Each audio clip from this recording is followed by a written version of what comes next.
యేసుక్రీస్తు ప్రభువు మాకు పద్ధతి నేర్పాడు, సంస్కారం నేర్పాడు.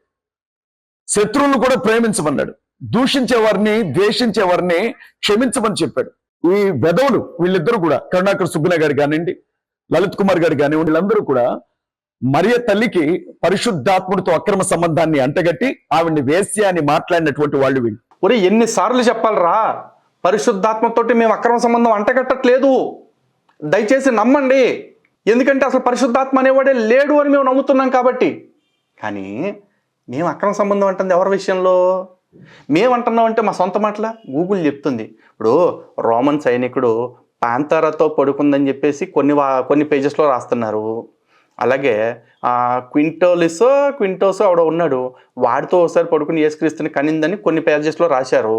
ఆ తర్వాత ఆక్టేవియస్ అంటారు, వాడిని అగస్టస్ అని కూడా అంటారంట. అగస్టస్తో పడుకుంది మేరీ అని కూడా ఎవడో పేజెస్లో రాశాడు. ఆ తర్వాత ఇంకొక ఇద్దరు ముగ్గురు పేర్లతో రాశారు.